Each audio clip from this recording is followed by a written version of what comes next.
Dr. Glidden here. Thanks for logging on this lecture, Good Food, Bad Food. Specifically talking today about the problem with gluten and why that's bad from the naturopathic medical perspective. By the way, which is the only perspective that a prudent person would pay attention to when trying to get good, solid information about food and nutrition and diet. Asking a medical doctor any question at all about food, nutrition, or diet is a fool's game. And that's like asking an electrician, the guy that wired your house, how to fix your computer. He's just the wrong person to ask. Medical doctors have no training and no clinical experience with nutrition at all, and they look down their noses at it because they are completely in the dark about the absolute necessity, value, and effectiveness of clinical nutrition. But naturopathic physicians are trained in it. So here we go. The title of this lecture is Against the Grain, or Betty Crocker Was Not a Doctor, and I am going to explain to you why wheat, barley, rye, and oats are bad foods. And I know that this is counterintuitive and this is not what you have been taught, but that's the whole point of this, right? We are trying to unlearn the wrong stuff that we've learned over the decades. So let's start here. We can blame it all on the Egyptians. The whole grain, cultural grain thing started with the Egyptians. It's right there in the Old Testament, right? You know, the Egyptians figured out that during times of plenty, you could grow wheat and grain and store it, and then use it in times of famine and drought. And it was a really good thing at the time because it saved lots of lives during times of famine and drought. And then, of course, General Mills and Betty Crocker, who wasn't even a real person, right, took that ball and ran with it, and we've been suffering from it ever since. Now, here's why it's a problem. It's the problem with grain, specifically wheat, barley, rye, and oats, is not the grain itself, it's the protein that's in the grain.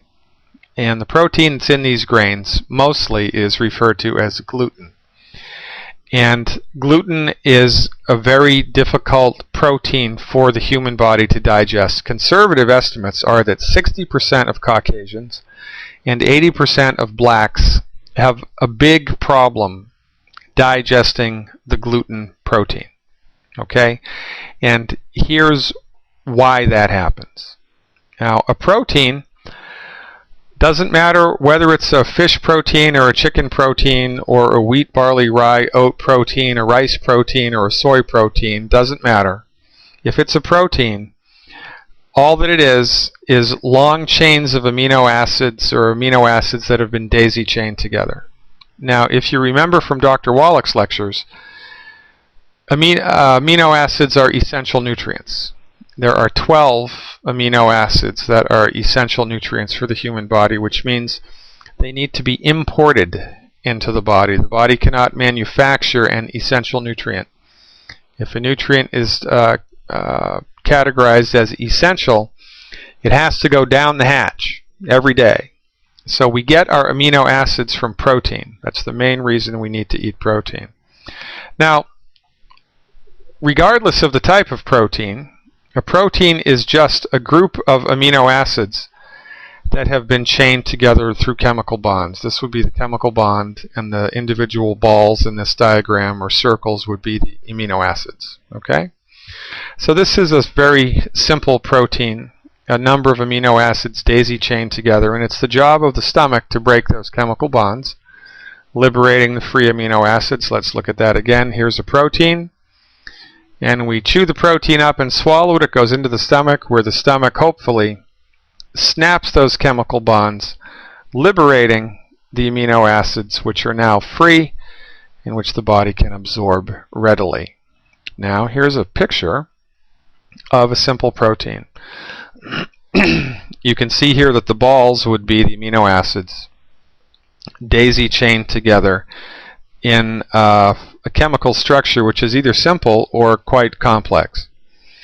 These are artists' renditions of electron micrographs of different proteins. This might be a fish protein and a chicken protein and an egg protein and a soy protein, etc., etc. The take-home message here is that where the protein came from gives that protein its structure. And the structure of protein can be vastly different one from the other. And therein lies the problem. Because the chemical bond that we find in the protein of wheat, barley, rye, and oats is very difficult for the stomach to digest. Everything has to be just right in the stomach for the stomach to snap those bonds and liberate the free amino acids. And let's take a look at this. Here's our digestive tract. Mouth up here, salivary glands. So, you know, we put something into our mouth and our teeth start to mash it up and pound it up, and then the salivary glands excrete saliva and it starts to chemically digest the food, and then we swallow it. Food goes into the stomach where the lion's share of digestion happens. The stomach, if it's healthy, contains acid which is really, really strong. Man, it is like battery acid. If you could stick a tube down your stomach, if your stomach acid was healthy and strong, and you took some out and dropped it on your skin, it'd burn a hole right through it. The pH of a healthy stomach acid is about 1.4. It's very acidic. But the stomach has developed a lining that is impervious to the acid. The wonders of nature, right?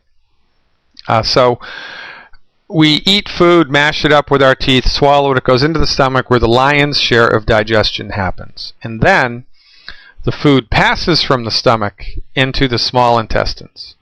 And it's the small intestines where all of the absorption of our nutrients happens. And that happens through the agency of an anatomical structure called a villi. Now, if you were to take the intestinal tract and cut it in half, this is what it would look like. All of these structures here are like little tentacles of an octopus, right? And they are referred to as villi. And there are millions of them. That's millions with an M. And on top of the villi, there are thousands of microvilli.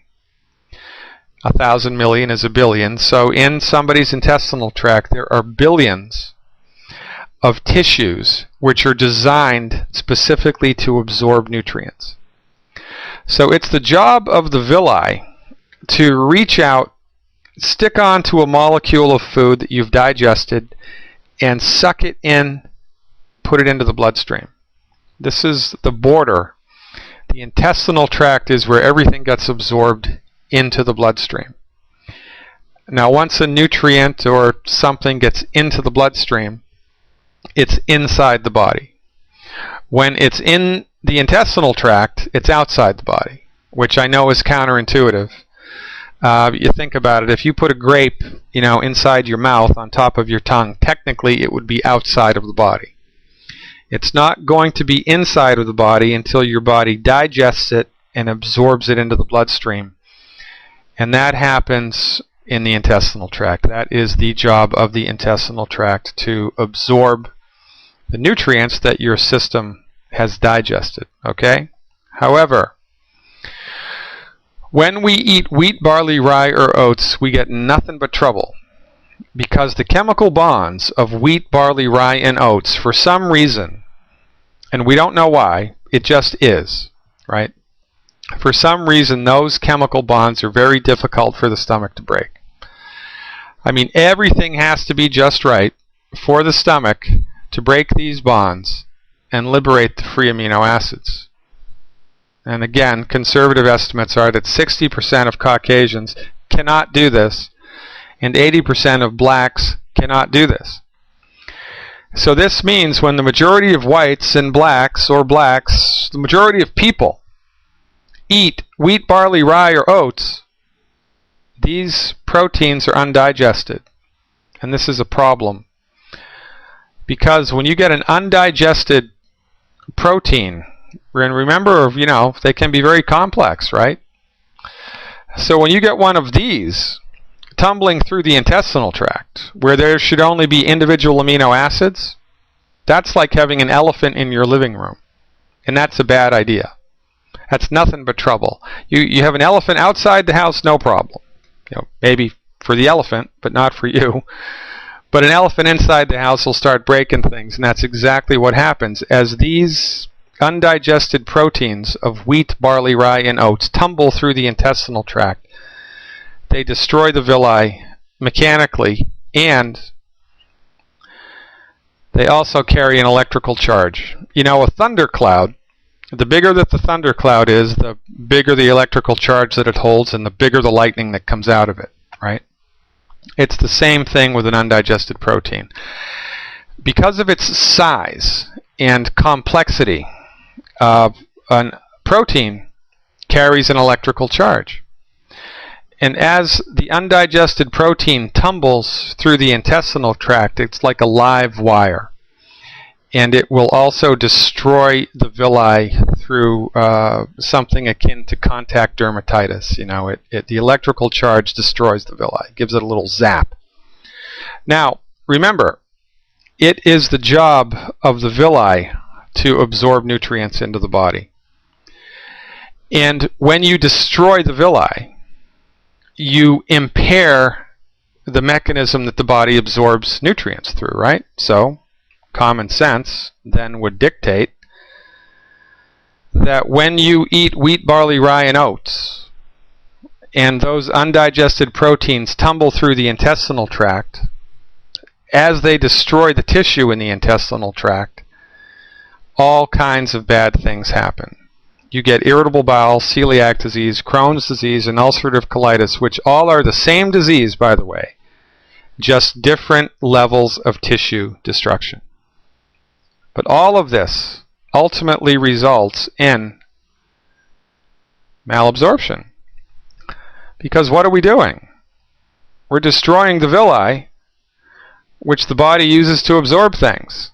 So, if you have 100 villi on Monday, and 70 on Tuesday, and 50 on Wednesday, and 30 on Thursday, you're going to absorb less and less and less and less. And this is really just common sense. And this is why these things are a problem.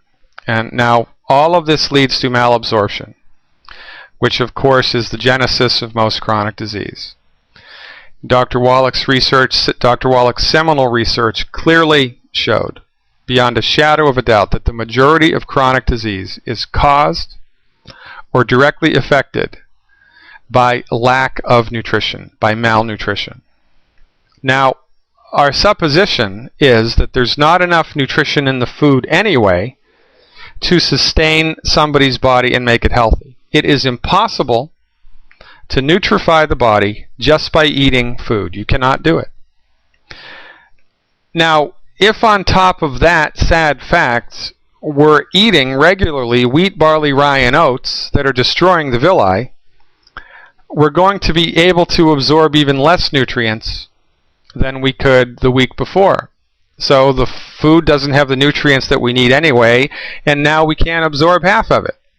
So this is not a good recipe. It actually is, in fact, a recipe for disaster, and it is, in fact, the genesis of most chronic disease.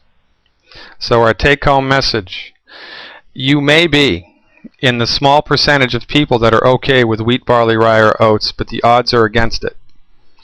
So the recommendation is go on a gluten-free diet as soon as is humanly possible.